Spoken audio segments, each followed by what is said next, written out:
Ngenotendera kuti mainformation kora asiyane. But chavanongobata kuti tisasiyane isila. Zvakafanana Mwari wekudenga. Mungatambedza munotamba. But pashoko rake apa pashoko. Ndopanenya. Ukaona uchitienda ina masana azotoita.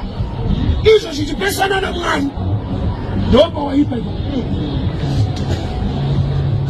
Doctrine yenyu ngaibatirane nepfungwa yaMwari. Samozi zakanyatsa vatu vanhu vanonetsa. Nungotonga nyaya dzemadivorce every day. Varume, torai divorce certificate. Rambai vakadzi. Vakauya Jesu zvikanzi mozaiti tenderesi kuramba vakadzi. Imi munoti kudii? Kureva kuti waIsraeri mukadzi anga autange property. Munhu aitogara nemafotokopi nemacertificate edivorce. Kuti ukangonetsa ukaona mafotokopi anosatisfaiwa ukaenda manje manje. Iye Mwari haasi kuda divorce. But Moses maonero aaita ati vanhu ramba naye. Saka pane pamwe pekuti munenge muchiita zvaMose muchitofunga kuti munoita zvaMwari. Pane zvamunoita zvaBishop wenyu.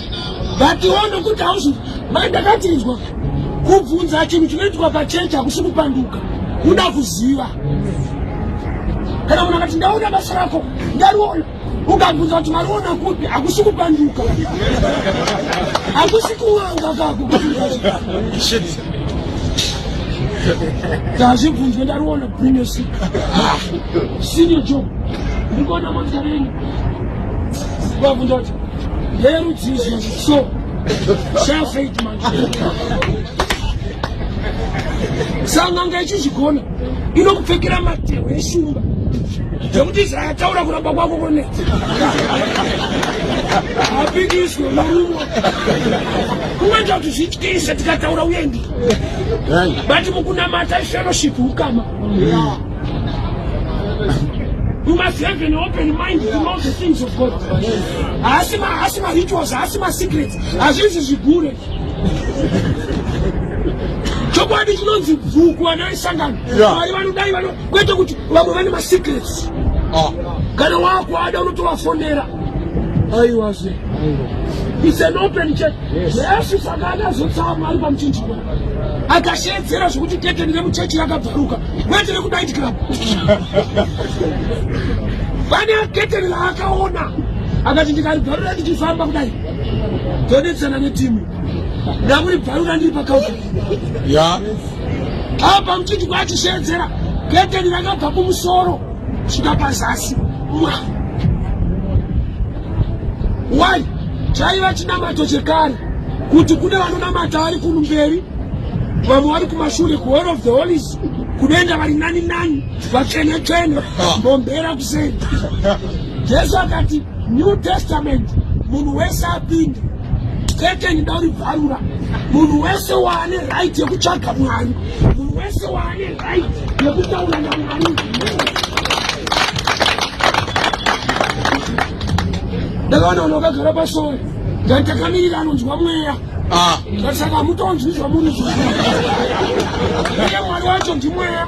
Zvima hamumunzwe but munopinda ipapo. Munotomirira anonzwa mweya. Kwakanzwa asiye.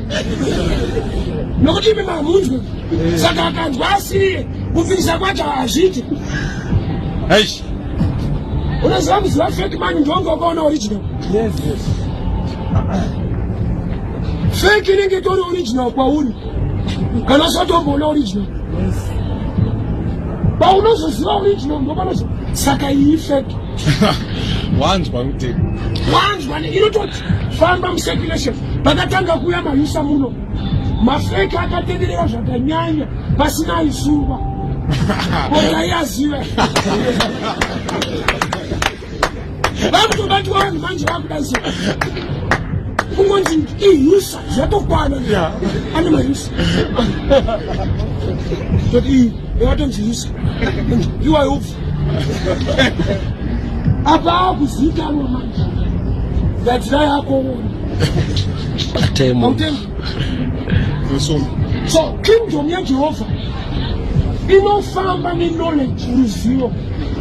My activities ese atunoita pachechi akanaka, but it not trigger favor in knowledge. Vanoziva Mwari wavo, Daniel 11:32.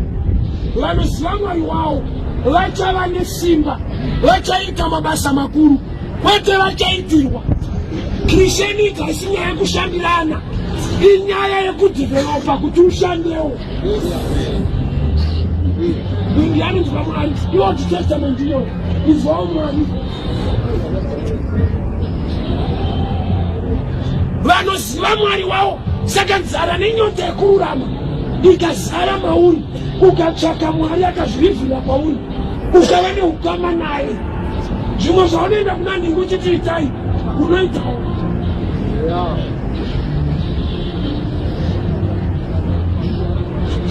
Zvinamatireo pane zviri kunetsa kumbawo, shuwa kunamatirana kwakanaka, but tasa zvinoita Jesu.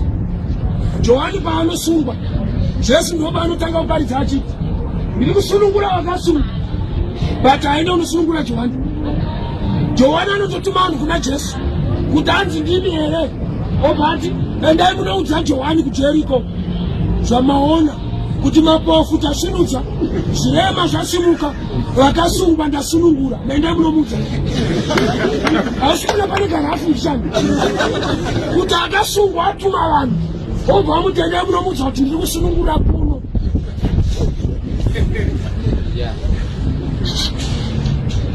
Saka Johani zvinomunetsa, saka ari kusunungura kune rimwe saidi.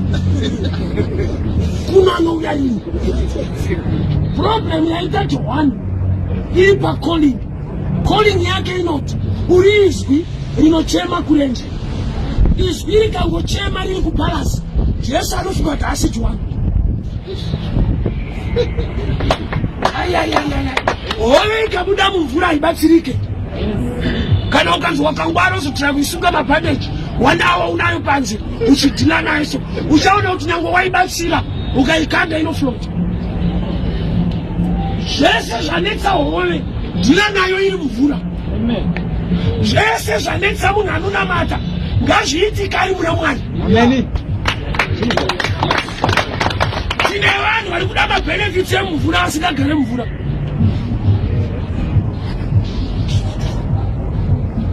Kungozvitsvagawo kwaMwari. Munhu ngaagare mushoko raMwari. Zvese zvinouya zvichiitika, zvikaitika urimo, God will make a way in that place. Saka Johani paanochema ari kupalasi kwaHeroti, Jesu chinoita kuti asaende. Johani waanoziva akamuona kuJorodhani, aitomwati pamwe ndeumo. Mwari vane maprinciples avo, zvakafanana kuchikoro zvataisa taimakana kudai kuti ukangokotama chete taiti fongo makana kudai ukangodai hazvina basa kuti uri kurutsa kana kuti uri kusaina cheke, unorohwa uchisaina cheke miliyoni. Ndiri kurutsa ari kundiroerei wakotama ka ndo zvakaita maprinciples. Ukangokotama mazviri. Saka Johani ari kunzi uri izwi rinochema riri kurenje kugadzira nzira yaShe, rikachema riri muwrong place hariwane help. Tine vanhu vari kuchema kuna Mwari vakamira mukuba futi. Akatopfeka suti yekuba kuti dai mandiwanira nyasha changamira. Nyasha ndawana basa. Kwamuri hakuito. Pamusangano panoridzwawo gari yekubazo. Yangu waita deliverance bila yabo.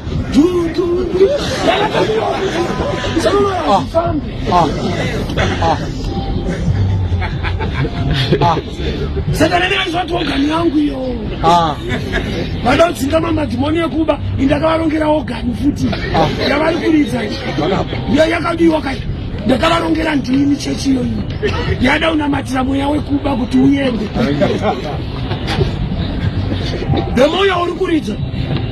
Dhimoni reru toita Joyce. Kuti tine zvinhu zvedu zviri pa. Jesu anoti Satani akakwanira akashayiwa chake manditi. Nokushanda kunoita remote. kaunenge wakabata kaya kane zvinhu zvakafanana nechigajeti chacho chiruku zvinenge zviri musensa ndozviruku. Saka zvichipindirana ukangoibvisa paredhiyo ukaenda nayo pane imwe gajeti haifambisiyone mushi. Why? Yeredhiyo ndeyeredhiyo, yeTV ndeyeTV. Kureva kuti zviri muredhiyo ndo zvakasotwa zvikafanana nerimoti yeredhiyo, saka itonzi ndeyeredhiyo. Hakuna rimoti inongonzi rimoti, inotonzi ndeyechakati.